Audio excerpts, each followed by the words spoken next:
होली का प्रारंभ दिवाली तो त्रेता युग में हुई क्योंकि राम ही त्रेता में आए, लेकिन होली का प्रारंभ जो है वो सतयुग में हुआ। वहां पर भगवान शिव और मां पार्वती के साथ सीधा संबंध है।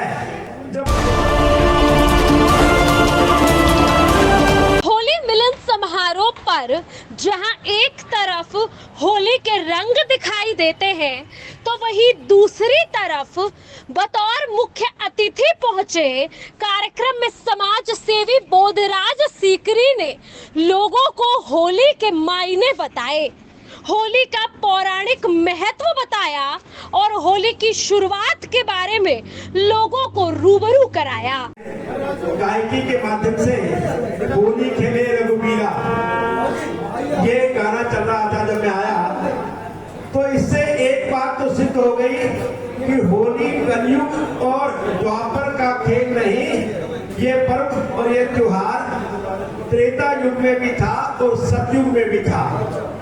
क्योंकि हम कुछ कर्म कांड करके औपचारिकताएं करते हैं, होली का रंग लगा लिया, लेकिन हमारे एक विप्रवर ब्राह्मण देवता यहाँ पर बैठे हैं। हमारे पौराणिक पुस्तकों के अंदर, ग्रंथों के अंदर हमारे जितने भी वेद शास्त्र हैं, इनका अगर हम स्वाध्याय करेंगे तो इनके अंदर ऐसे ऐसे रहस्य जो आज की युवा पीढ़ी को हमें बताना होगा।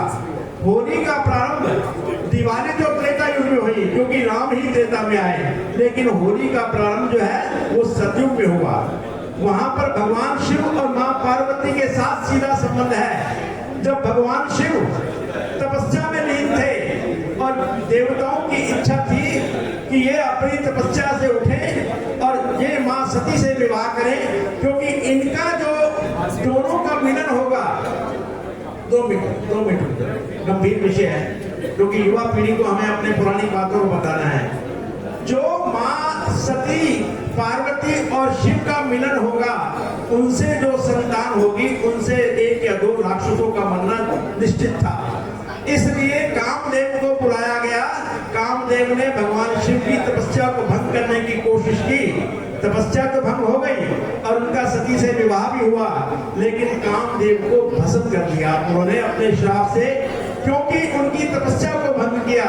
लेकिन बाद में रति जो कामदेव की पत्नी थी, उसकी तपस्या से उन्हें पुनर्जीवित भी किया गया। तो ये जो होली का दिन था, फागुन की अंतिम पूर्णिमा थी जिस दिन ये सब हुआ था, और उस दिन होली का शुभारंभ हुआ था। फिर त्रेता युग में अभी जो गाना चल रहा था, होली खेले रघुबीरा, त्रेता युग में राम और सीता ने भी खेली और द्वापर के अंदर राधा और कृष्ण ने भी खेली।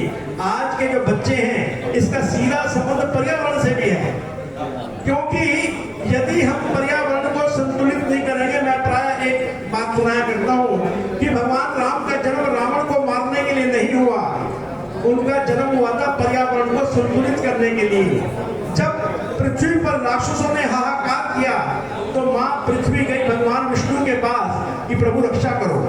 तो प्रभु ने क्या कहा? उन्होंने बोला, पृथ्वी ऐ मेरी प्यारी पृथ्वी, मैं तेरा ताप मिटाता हूँ। ताप क्या है? ताप बोलते ग्लोबल वार्मिंग को।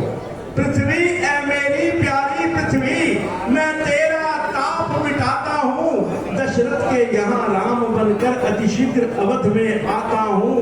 भक्तों अब तुम निश्चिंत रहो, अब तुम्हें न कोई भय होगा। ये धरनी होगी धराधाम, धरणीधर का अभिनय होगा।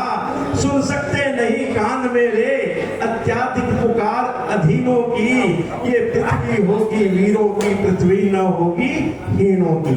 ये था भाव पर्यावरण को संतुलित करने के लिए। और जो हमारा वंचित समाज है, उनको ऊंचा उठाने के लिए जब वनवास में गए, सबसे पहले केवट को गले लगाया, उसके बाद निषाद राज को गले लगाया, उसके बाद भिन्नी जिसको हम हिंसक जाति कहते हैं उसको गले लगाया, बानरों को गले लगाया, रीछों को गले लगाया। ये संतुलन करने के लिए तो हमें इस प्रकार के होली के आयोजन, ठीक है, रंग भी अच्छा है, गुलाल भी लगाना चाहिए, बच्चे पानी से खेले, कोई बुराई नहीं है, लेकिन हमें अपनी पौराणिक रीति रिवाजों को, अपनी संस्कृति को भूलना नहीं चाहिए। आज की युवा पीढ़ी को हमारे जो पौराणिक ग्रंथों के अंदर जो रहस्य छुपे हुए हैं उसको बताना भी हमारे विप्रवर है, इनका कर्तव्य है और हम सबका कर्तव्य है। आज आज के इस आयोजन के लिए सत्येंद्र जी आपको बहुत बहुत शुभकामनाएं।